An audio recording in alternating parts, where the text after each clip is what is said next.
மனித வாழ்வின் பெருமை எது? தந்தை பெரியார் அவர்கள் ஆற்றிய நீத்தார் நினைவு நாள் சொற்பொழிவுகளின் தொகுப்பு. ஒலிப்புத்தக வடிவில் 2ஆம் பகுதி. வெளியீடு பெரியார் சுயமரியாதை பிரச்சார நிறுவனம். ஆத்மா, மோட்சம், பாவமன்னிப்பு யாவும் மதியற்ற கற்பனைகளே.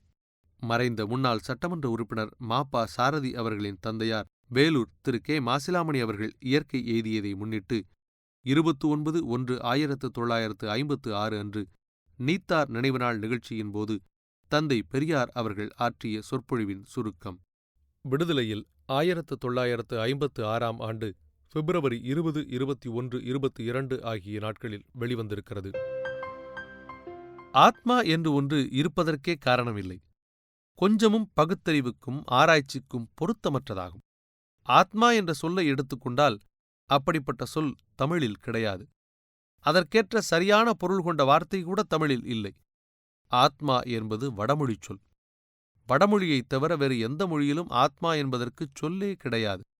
எனவே பார்ப்பனர்களால் புகுத்தப்பட்ட சொல் என்பதற்கு தக்க சான்றாகிவிடுகிறது. அப்படிப்பட்ட பெயர் நம்மிடையில் புகுத்தப்பட்டதன் காரணம் அதைக் கொண்டு ஒரு விதத்தில் பார்ப்பனர் நன்மை அடைவதற்கேயாகும். எத்தனையோ முறைகளில் நம் மக்களை மடையர்களாக்கி அறிவற்றவர்களாக்கி பிடுங்கித் தின்னும் வழிகளில் இதுவும் ஒன்றாகும். ஆனால் இன்றைக்கும் எத்தனையோ முட்டாள்கள் இப்படி பார்ப்பனன் பேச்சைக் கேட்டு கருமாதி செய்கின்றனர், திவசம் செய்கின்றனர். இவற்றையெல்லாம் கொஞ்சம் கூட சிந்திப்பதே கிடையாது.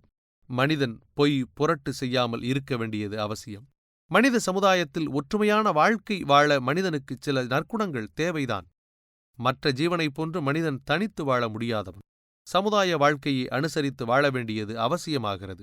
சமுதாயத்திற்கு புறம்பாக தனிப்பட்ட ஒருவன் மட்டும் நடப்பானாகில் அவனை ஏனையோர் சம்மதித்து சமுதாயத்தில் சேர்த்துக் கொள்ள மாட்டார்கள். ஒருவன் முழு நிர்வாணமாக இங்கு இருப்பானாகில் அவன் நிலையைக் கண்ட மற்றவர்கள் எல்லோரும் ஒன்றுபட்டு அதை கண்டிப்பார்கள். திருந்தவில்லையில் அடித்து துரத்துவார்கள்.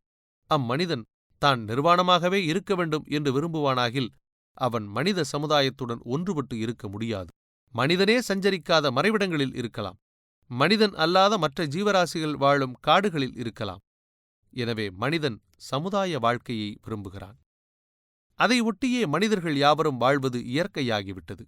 மேலும் மனிதனுடைய செய்கைகள் அத்தனையும் சமுதாய வாழ்வை அடிப்படையாக கொண்டனவே ஆகும்.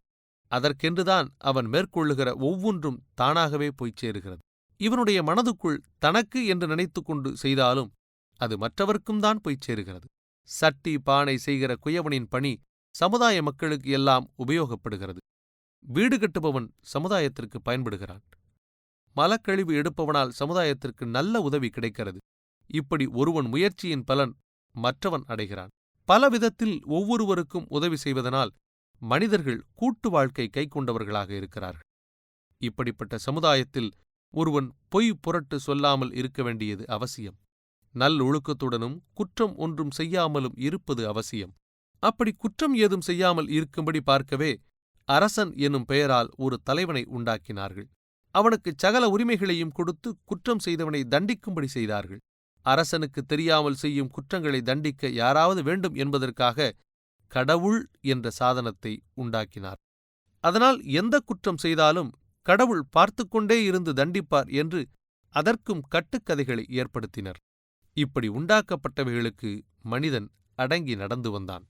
ஆனால் இப்போது இவை இரண்டினுடைய அயோக்கியத்தன்மைகளும் வெளிப்பட்டு அவற்றிற்குள்ள மதிப்பும் போய்விட்டது. ராஜாவை போ வெளியே என்றோ, ராஜாவும் தனக்கு இவ்வளவுதான் மதிப்பு, இனியும் இருப்பது சரியில்லை என்று திரும்பி போய்விட்டான்.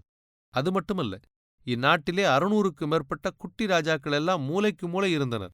அவர்களும் இப்போது சொன்னதை கேட்டுக்கொண்டு கொடுப்பதை கொடு, சோற்றுக்கு மட்டும் கொடுத்தால் போதும் என்று கெஞ்சி கேட்டு வாங்கும் நிலை வந்துவிட்டது. இப்படி ராஜாக்கள் எல்லாம் சாதாரண சீட்டுக்கட்டு ஸ்பேட் ராஜாக்களாக ஆகிவிட்டனர். அது மட்டுமில்லை, கடவுளின் வண்டவாளம் அதற்கு மேல் வெளியாகிவிட்டது. கடவுளையே உருட்டி தள்ளி உடைத்துவிட்டு போய்விடுகிறான். கடவுளுடைய பெண்டாட்டியே அம்மனமாக விட்டு சேலையை அவிழ்த்துக் கொண்டு போய்விடுகிறான். சாமியின் அங்கங்களையே உடைத்துவிட்டு போய்விடுகிறான். கடவுளையே உடைத்துச் சுக்கு தூளாக்குகின்றனர். இதுவரை எந்தச் சாமியும் ஒருவனை கூட வாய் திறந்து கேட்டதே இல்லை. இப்படி சாமியின் யோக்கியதை வெறும் கருங்கல் என்று வெளிப்படையாகிவிட்டது. சாமியின் யோக்கியதை வெளிப்பட்டது மட்டுமின்றி சாமியின் பெயரை கூறிக்கொண்டு முதல் நம்பர் அயோக்கியன் எல்லாம் வாழ முடிகிறது. அது மட்டுமல்ல, நல்லவர்களையெல்லாம் பெரும் அயோக்கியர்களாக்குகிறது கடவுள். நல்ல காரியத்திற்கென்று உண்டாக்கப்பட்டது போய் சும்மா இருந்தாலும் பாதகமில்லை. அந்த கடவுளால் மனிதனிடம் அயோக்கியத்தனமும் பித்தலாட்டமும் தான் வளர முடிகிறது. அப்படிப்பட்ட கடவுள் நமக்கு எதற்கு? அவற்றால் மேன்மேலும் கெடுதல்தான் விளையுமே அன்றி நன்மை ஒன்றும் ஏற்பட வழியே கிடையாது. எனவே எப்படி அரசன் ஆட்சியை விட்டு போனது போல் கடவுள்களும் வந்த வழியே போகிறதுதான் முறையாகும். நம்முடைய நாட்டு எல்லைக்குள் ஒரு குட்டி கடவுள் கூட இருக்கக்கூடாது. கடவுளை கூறி பிழைத்துக் கொண்டிருக்கும் ஒரு பார்ப்பன குஞ்சு கூட இருக்கவும் கூடாது. இவையெல்லாம் நம் மக்கள் காட்டுமிராண்டிகளாக இருந்து கொண்டு எதையும் சிந்திக்கும் அறிவில்லாது இருந்த காலத்தில் தேவைப்பட்டனர். இப்போது இவை தேவையற்றவையாகும். ஆனால் இந்த 1956 ஆண்டிலும் அவைகள் இருந்து கொண்டிருக்கின்றன என்றால் அது நம்முடைய முட்டாள்தனத்தை குறிக்கிறது என்றே கூற வேண்டும். மற்றும் மனிதன் செய்கிற பாவ புண்ணியம் என்பதை பற்றி சிந்தித்தால் அதனுடைய யோக்கியதையும் வெளிப்படும். புண்ணியம் செய்தவன்தான் மோட்சமடைய முடியும், பாவம் செய்தவன் மோட்சமடைய முடியாது. ஆனால் பார்ப்பனனுக்கு தான தர்மம் செய்வதால் அதுவே பெரிய புண்ணியம் என்று நம்பும்படி செய்துவிட்டனர். இப்படி இந்து மதத்தில் மட்டும் இல்லை, கிறிஸ்துவ மதத்திலும் இருக்கிறது. பாதிரிகள் கூறுகிறபடி கேட்டால் பாவம் மறைந்து போகுமாம். அதாவது பாவ மன்னிப்புச் சீட்டு வாங்குதல் என்ற முறை ஒன்று உண்டு. அதன்படி பாதிரியிடம் அதற்கான கட்டணத்தை செலுத்தி பாவ மன்னிப்புச் சீட்டு வாங்கினால் பாவம் போய்விட்டதாக பொருள். இப்படியே பாதிரி பாமர மக்களிடம் பொருளை வாங்கிக் கொண்டு, நான் உங்கள் பாவத்தை போக்க மன்னிப்புச் சீட்டுகள் கொடுக்கிறேன் என்று மக்களிடம் பணம் சுரண்டிக் கொண்டு வந்தான். இதனால் நாட்டில் நல்லவன் கூட அயோக்கியத்தனம் செய்துவிட்டு மன்னிப்புச் சீட்டு வாங்கினான். எந்தவிதமான அயோக்கியத்தனம், பொய், புரட்டு, கொலை, பாதகம் செய்துவிட்டு சுலபமாக மன்னிப்புச் சீட்டு வாங்குவதன் மூலம் அப்படி செய்த பித்தலாட்டங்களின் கொடுமையெல்லாம் மறைந்து போய் விடுகின்றனவாம். இந்த துணிவின் பேரில் எவனும் சர்வசாதாரணமாக கெட்டுப்போக முடிகிறது. இதைக் கண்ட ஒரு ஆராய்ச்சிக்காரன் அந்த பாதிரிக்கு புத்தி கற்பிக்க முற்பட்டான். அவனும் 2 நாள் பாவ மன்னிப்புச் சீட்டு வாங்கி வந்தான். வழக்கம்போல் வாங்கி வந்து ஒரு நாள் பாதிரியிடம், இதுவரை செய்த பாவத்திற்கு மட்டும்தான் மன்னிப்புச் சீட்டு கொடுப்பீர்களா என்று கேட்டான். அதற்கு பாதிரி, செய்த பாவம், செய்கிற பாவம், செய்யப்போகிற பாவம், இப்படி முக்காலத்தில் செய்யப்படும் பாவம் அனைத்துக்கும் மன்னிப்புச் சீட்டு கொடுப்போம். அதுவும் பாவத்தின் தரம் இவ்வளவு என்பது மட்டுமில்லை. திருடினாலும், கொள்ளையடித்தாலும், விபச்சாரம் செய்தாலும், இன்னும் எப்படிப்பட்ட பாதகத் தொழில் செய்தாலும் அவைகள் அத்தனைக்கும் மன்னிப்புச் சீட்டு உண்டு என்றார். பாதிரிக்கு காசு வேண்டும். இப்படி கூறிவிட்டான். அப்படியானால் நான் ஒரு இடத்தில் கொள்ளையடிக்க திட்டமிட்டிருக்கிறேன். அப்படி கொள்ளையடிப்பதால் உண்டாகும் பாவத்திற்கு மன்னிப்புச் சீட்டு முன்பே கொடுக்க வேண்டுகிறேன் என்று அவன் கேட்டான். பாதிரியும் சட்டென்று அதற்கென்று கட்டணத் தொகையை கொஞ்சம் அதிகமாகவே வாங்கிக் கொண்டு மன்னிப்புச் சீட்டு கொடுத்து விட்டான். மறுநாள் இரவு அந்த மன்னிப்புச் சீட்டுடன் பாதிரியின் வீட்டிலேயே புகுந்து கொள்ளையடிக்கச் சென்றான். பாதிரியை கட்டி இழுத்து உதைத்து, நீ சேர்த்து வைத்த பொருளையெல்லாம் கொடு என்று கேட்டு துன்புறுத்தவும், அதற்கு பாதிரி, அட பாவி, மாபாதகம் செய்கிறாய். நீ செய்யும் தொழில் மிக பாவம் நிறைந்தது. இதற்கு நரக வேதனைதான் அடைய வேண்டும் என்று ஏதேதோ தான் உதைப்பட்ட வேகத்தில் உளறிக் கொட்டினான். ஆனால் கொள்ளையடிக்க வந்தவன், பாதிரி சாமிகளே, இதற்கு நான் முன்பே பாவ மன்னிப்புச் சீட்டு வாங்கி வைத்திருக்கிறேன். இதோ பாரும். சட்டைப்பையில் இருந்து சீட்டை எடுத்து காட்டினான்.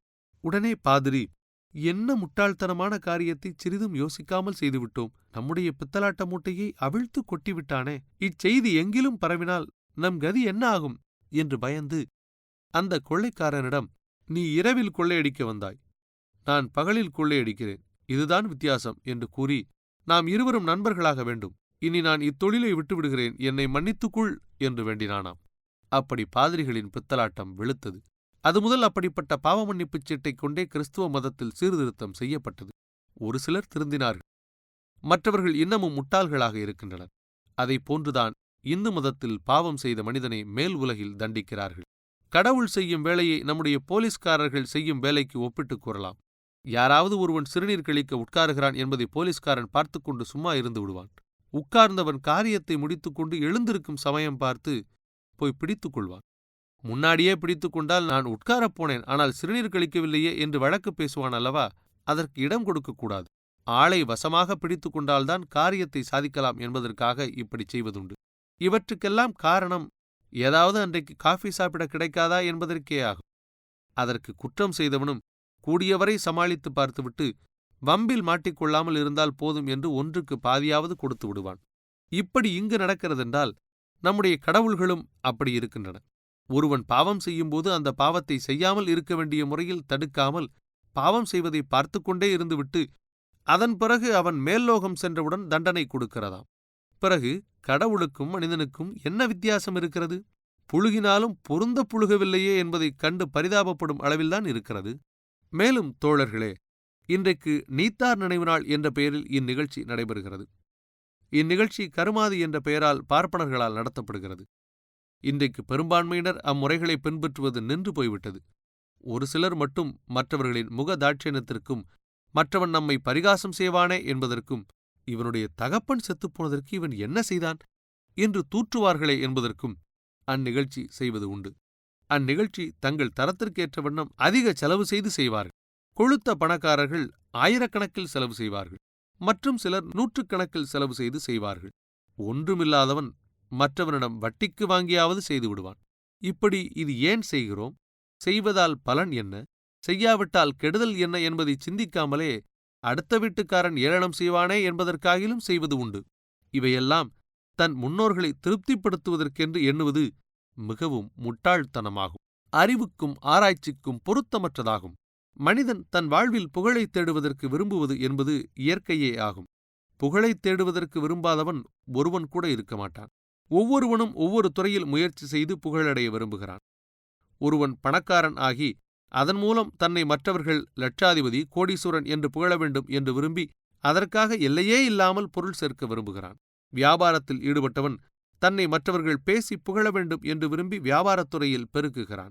உத்தியோகத்தில் உள்ளவன் தன்னை கலெக்டர் என்று புகழ வேண்டும், தன்னை மந்திரி என்று புகழ வேண்டும் என்று ஆசைப்பட்டு அந்தந்த உத்தியோகத்தை அடைய முயற்சி செய்கிறான். இப்படியே மனிதன் புகழைத் தேடி பல வழிகளிலும் முயற்சி செய்கிறான். ஆனால் மனிதன் புகழைத் தேடுகிற வழியை பின்பற்றுகையில் மிகவும் தவறான முறையில் பின்பற்றுகிறான். தனக்கு புகழ் வேண்டும் என்ற எண்ணத்தின் மீது முயற்சி செய்கிறானே அன்றி உண்மையில் அது அவனுக்கு புகழை தேடிக் கொடுப்பதாக இல்லை. எப்படியோ இம்முறையை மாற்றிவிட்டனர். உண்மையில் புகழடைய விரும்புகிற முறையை பின்பற்றாமல் மிகவும் தவறான முறையில் பின்பற்றுகிறான். இதனால் அவன் செய்த முயற்சியெல்லாம் வீணாகின்றன. இன்றைக்கு ஒருவர் தன்னுடைய வீடு என்று ஒரு வீட்டைக் காட்டினால் நாளை இவர் இறந்து போன பிறகு அது அவருடைய மகனுடைய வீடு. மகன் இறந்தவுடன் பிறகு அவனுடைய வீடு என்று அவன் பெயர் இருக்கிறது. இன்னும் இவனுடைய காலத்திலேயே கூட இவன் கடன்பட்டு அந்த வீடு ஏலத்தில் போனால் ஏலத்தில் வாங்கியவனுக்குச் சொந்தமாகிறது. இன்றைக்கு முதலியார் வீடு நாளைக்கு ஏலம் எடுத்த சாய்புவுக்கு சொந்தமாகிறது. சாய்பு விற்றுவிட்டால் அதை நாடார் வாங்கினால் நாடாருடைய வீடு. இப்படி பலருக்குச் சொந்தமாகிறது. ஆனால் மனிதன் தனக்கு என்று பெரும் பொருளைச் சேர்த்து வைத்தால் தன் பெயர் நிலைத்து நிற்காமல் மறைந்து போய்விடுகிறது. ஆனால் மற்றவர்களின் நலனுக்கு என்று சிறிதளவு மதிப்புள்ள பொருளை விட்டுச் சென்றாலும் அது அவருடைய பெயரை நிலைத்து நிற்கச் செய்யும். எனவே மனிதன் தன் நலத்திற்கென்று புகழைத் தேடுவதற்குச் செய்யும் முயற்சி அத்தனையும் உண்மையில் புகழை கொடுப்பது இல்லை. பிறர் நலத்திற்கென்று வைத்துச் செல்லும் பொருளே அவருடைய பெயரை நிலைத்து நிற்கச் செய்யும். ஆத்மா உண்டென்பதும் மறு உலக வாழ்வு பேச்சும் பார்ப்பனரின் பித்தலாட்டமே. மன்னார்குடி எடை கீழையூர் தோழர் கே. பாலகுருவின் தந்தையார் திரு குமாரசாமி அவர்களின் நீத்தார் நினைவு நாளில் 24/4/1956 தந்தை பெரியார் அவர்கள் ஆற்றிய சொற்பொழிவின் சுருக்கம். விடுதலை 3/6/1956. மனித பிறவி என்பதில் புகழைத் தேடுவதுதான் மற்ற ஜீவனுக்குள்ளதை விட மேலான தன்மை என்று கூறப்படும். ஆனால் மனிதனும் புகழைத் தேடவில்லை என்றால் மற்ற ஜீவன்களின் வாழ்க்கைக்கும் இவனுக்கும் வித்தியாசமே இல்லாது போவதும் அன்றி மனித வாழ்க்கை மேலானது என்றோ உயர்வென்றோ கூறுவதற்கில்லை. மற்றும் மனிதன் இறந்து போதல் என்பதிலும் மற்ற ஜீவன்களைப் போன்றே இவனும் இறந்து விடுகிறான் என்றேன். மனிதன் சாதல் என்பது மனிதனுக்கு கருவி காரணாதிகள் இயங்கும் சக்தி நின்று போனபின் செத்துப்போதல் என்றாகிறது. அதாவது மனிதனுடைய சகல அவயங்களும் நகரும் இயங்கும் சக்தியை இழந்துவிட்ட பின்பு செத்துப்போகிறான். அதாவது சத்துப்போய்விட்டது என்றாகிவிடுகிறான். மரம் பட்டுப்போய்விட்டது என்கிறோம். அதாவது மரத்துக்கு இதுவரை இருந்த வளர்ச்சிக்குள்ள சத்தானது போய்விட்டது. சத்துப்போனதைத்தான் செத்துப்போய்விட்டது என்று கூறுகிறோம். இப்படி மிருக இனங்களும் பறவை இனங்களும் ஊர்வன நீர்வாழ்வன போன்று எல்லாவற்றுக்கும் நகரும் சக்தியும் வளரும் சக்தியும் போய்விட்டபின் செத்துவிடுகிறது என்கிறோம். மரம், செடி, கொடி, புல், பூண்டு இவைகளுக்கு வளர்ச்சியை கொடுக்கும் சத்து, அதாவது காற்றையும் நீரையும் இழுக்கும் சக்தி போனதும் செத்துப்போகிறது. அத்துடன் இவைகளின் வாழ்க்கை முடிந்தது என்று பொருள். அவைகளைப் போன்றே மனிதனும் செத்துப்போன பின் அதனுடன் அவன் வாழ்வு முடிந்தது, அத்தோடு சரியாகி விடுகிறது. ஆனால் வைதீகர்கள் கூறுவதோ அப்படியில்லை. மனிதன் செத்துப்போனவுடன் அவனுடைய உடலிலிருந்து ஆத்மா என்று ஒன்று பிரிந்து சென்று மேல்லோகம் அடைகிறது என்கிறார்கள். அத்துடன் கூட விடவில்லை. பிரிந்து சென்ற ஆத்மா தான் செய்த பாவ புண்ணியங்களுக்கு தக்கவாறு நரகமோ மோட்சமோ அடைகிறதாம். அங்கு இன்ப துன்பங்கள் அனுபவிக்கிறதாம். அவ்வளவோடும் விடுவதில்லை. ஒரு சரீரத்தில் இருந்து பிரியும் ஆத்மா வேறு ஒரு சரீரத்தை பற்றி கொண்டுதான் நீங்குகிறதாம். அதாவது ஒட்டுப்புழு போல். எப்படியோ ஆத்மா என்பதை பற்றி புழுகிவிட்டு அதை நிலைநாட்டுவதற்கென்று ஒன்றன்பின் ஒன்றாக பாவ புண்ணியம், மோட்சம், நரகம், மறுஜன்மம், பிதிர்லோக வாசம், கடவுள் என்றெல்லாம் புழுகிக் கொண்டே போகும் அவசியம் ஏற்பட்டுவிட்டது. ஒரு புழுகை மறைக்க எண்ணற்ற அபாண்ட அஸ்திவாரமற்றதுமான புழுகுகள். அதுவும் கண்ணை மூடிக்கொண்டு எப்படி எப்படி புழுக வேண்டும் என்று கூட சிந்தித்து புழுகாமல் மலைபோன்று புழுகும்படி ஆகிவிட்டது. அப்படி கூறினால்தான் மனிதன் ஓரளவு நம்புவான் என்பதற்கே ஆகும். மனிதன் செத்தான் என்றவுடன் அவனுடைய சக்தி குறைந்து போய் அசையும் தன்மையற்று மனிதனின் உள் அவயவங்களான சுவாச உறுப்புகளும் காற்றை இழுத்து வெளியிடும் இயங்கும் சக்தியை இழந்து போனபின் மூச்சும் நின்றுவிடுகிறது. மூச்சு நின்றுவிட்டபின் உடல் அழுகி நாற்றமடைகின்றது. அப்படி செத்துப்போன உடலை பூமியில் புதைத்து விடுகிறோம். புதைத்தால் மக்கிப்போய் மண்ணோடு மண்ணாய் போய் விடுகிறது. எரித்துவிட்டால் சாம்பலாகி போய் விடுகிறது. ஒரு ஆட்டை, ஒரு கோழியை, ஒரு மீனை அறுத்து சாப்பிட்டு விடுவது போல், ஒரு மரத்தை வெட்டி எறிந்து விடுவது போல் மனிதன் எரிக்கப்படுவதை, புதைக்கப்படுவதை நாம் கண்ணால் நேரில் பார்க்கிறோம். ஆனால் கண்ணுக்கு தெரியாமல் ஆத்மா என்று ஒன்று பிரிந்து செல்லுகிறது என்றால் இதை பெரும் பித்தலாட்டம் என்றுதான் கூற வேண்டும். இத்தன்மை மனிதனுக்கு மட்டும் உண்டு. மற்ற ஜீவன்களுக்கு, ஈ, எறும்பு, பூச்சி, புழு, அணு கிருமிகளுக்கு ஆத்மா என்றொன்று கிடையாது என்றும் கூறுவது கொஞ்சமேனும் மனித பண்புக்கு ஏற்றதென்று கூற முடியாது. விவகாரத்திற்காக அவற்றுக்கும் ஆத்மா உண்டு என்றால் அந்த ஆத்மாக்கள் எங்கே போய் என்ன மோட்ச நரகத்தை எதற்காக அனுபவிக்கக்கூடும்? மனிதனுக்கு மட்டும் ஆத்மா உண்டு. இதன் மேன்மைக்கு ஆக அதன் சந்ததிகள் பார்ப்பனனுக்குத்தான் தர்மம் செய்ய வேண்டும். அதாவது ஆத்மா சுகமுடைய பார்ப்பனனுக்குச் சுகமுண்டாக்க வேண்டும் என்றால் இவை பார்ப்பனர்களால், புரோகிதர்களால் அவர்களது நன்மைக்கென்று ஏற்படுத்தப்பட்டதென்பதற்கு வேறு ஆதாரங்கள் தேவையில்லை. கண்ணுக்குத் தெரியாததும் சூட்சுமமாகவும் யாருக்கும் தெரியாமலும் மேலே செல்லுகிறது என்கிறார்கள். இப்படி கூறுகிறவர்கள் கண்ணுக்கு மட்டும் இந்த ஆத்மா எப்படி தெரிந்ததோ தெரியவில்லை. கேட்டால் வேதம் சொல்லுகிறது, சாஸ்திர புராணம், கருட புராணம் சொல்லுகிறது என்பார்கள். இவைகள் எப்போது, யாரால் ஏற்படுத்தப்பட்டன என்றால் ரிஷிகள், முனிவர்கள், கடவுள் அவதாரங்கள், கடவுள்கள், வெங்காயங்கள், கருவேப்பிலைகள் கூறியவைகள் என்பார்கள். காலம் எப்போது என்றால் பல யுகங்களாயிற்று என்பார்கள். இவர்கள் யார்? இவர்களின் யோக்கியதை என்ன? இந்த நபர்களுக்கும் நமக்கும் என்ன சம்பந்தம்? யாரோ உளறியவைகளை வைத்துக்கொண்டு இந்த விஞ்ஞான காலத்திலும் நாம் கட்டி அழுவது பொருத்தமாகுமா என்று கேட்டால், அப்படி கேட்காதே, நாஸ்திகம் பேசாதே, நீ பாவி, உன்னை கடவுள் நரகத்தில்தான் தள்ளுவார் என்றுதான் கூற முடியுமே தவிர ஒன்றுக்கும் சரியான பதில் கூற முடியாது. இப்படியே எதையும் பார்ப்பனர்கள் கடவுளின் பெயரையும், மதம், சாஸ்திர புராணங்கள் பெயரையும், கண்ணுக்குத் தெரியாத சூட்சுமங்கள், நம் புத்திக்கு எட்டாத தத்துவங்கள் என்பதையும் கூறி நம்மை மிருகத்தினும் கேடானவர்களாக்கிவிட்டனர். மனிதன் என்று கூறப்படுவது ஒரு குறிப்பிட்ட தனிப்பட்ட பொருளின் பெயர் இல்லை. மன்மத சிந்தாமணி லேகியம் என்கிறார்கள். இந்த லேகியம் பல பொருள்களை கூட்டமாக கொண்டது.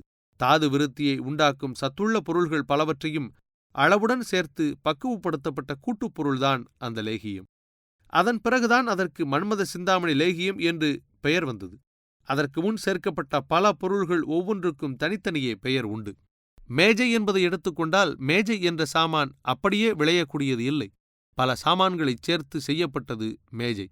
மரத்தால் செய்த கால்கள், மரப்பலகை, மர ஆப்புகள் ஆகியவைகளை பிணைக்கும் இரும்பு ஆணிகள், இரும்பு பட்டைகள், இவைகளையெல்லாம் பொருந்தும்படி ஒன்று சேர்த்து உண்டாக்கப்பட்டதற்கு மேஜை என்று பெயர். மேஜை என்ற உருவம் வரும் முன்பாக அதில் உள்ள கூட்டுப்பொருள்கள் யாவற்றிற்கும் தனித்தனியே ஒவ்வொரு பெயர் இருந்தது. மேஜை பயனற்று போய்விட்டபின் அதன் கூட்டுப்பொருள்களை தனித்தனியே பிரித்துவிட்டால் சட்டம், பலகை, ஆணிகள் இவை தனித்தனியே இருக்கும். மரப்பலகையும் சட்டமும் பிறகு அடுப்பறிக்கத்தான் உபயோகப்படும். எரித்தவுடன் கரியாக, சாம்பலாக போய்விடுகிறது.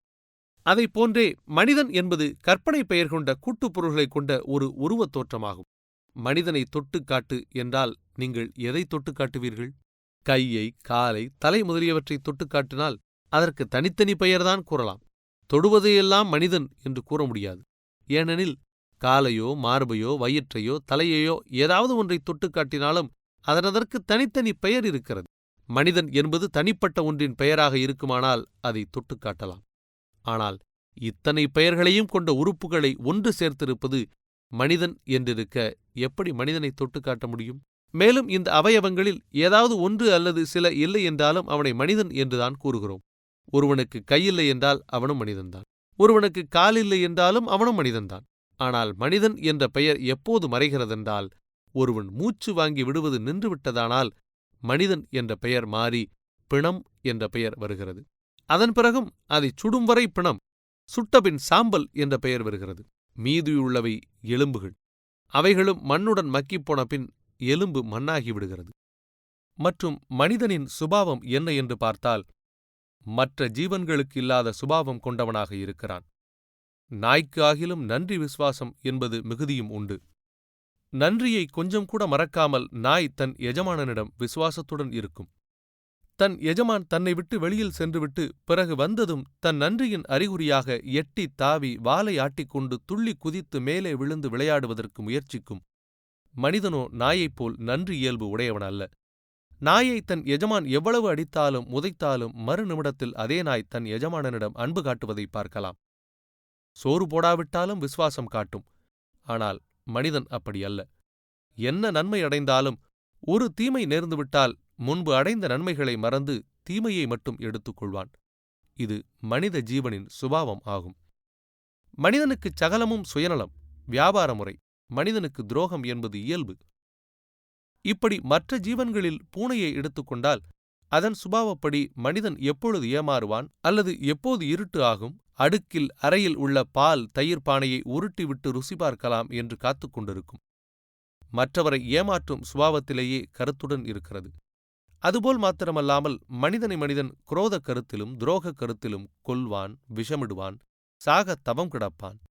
இது மனித இயல்பு. பூமிக்கு மேல் மைல் கணக்கில் தூரத்தில் பறக்கும் பருந்து பூமியில் கிடக்கும் சிறிய வஸ்துக்களை கண்டுபிடித்து விடுகிறது. நம்முடைய கண் பருந்தின் கண்ணை விட பெரியது. நம் கண் உருவத்தில் பெரிதே தவிர பறவைக்குள்ள கண்ணின் சக்தியைப் போன்று சக்தி அதிகம் கொண்டதில்லை. பருந்தின் கண்களுக்கு தனி சக்தி இருக்கிறது. மனிதன் கரும்பை உற்பத்தி செய்கிறான். ஆனால் யானைக்கு கரும்பை தின்னுவதற்குத்தான் தெரியும். கரும்பை பயிர் செய்ய தெரியாது. மனிதன் பெரிதும் பிறருக்கு தொண்டு செய்து வாழ்வதையே குறியாய்க் கொண்டுள்ளான். ஆனால் இந்த குறிக்கோள் மற்ற ஜீவனுக்கு இல்லை. இதுவரை நீங்கள் கேட்டது மனித வாழ்வின் பெருமை எது? தந்தை பெரியார் அவர்களின் உரைகளின் தொகுப்பின் நிறைவு பகுதி.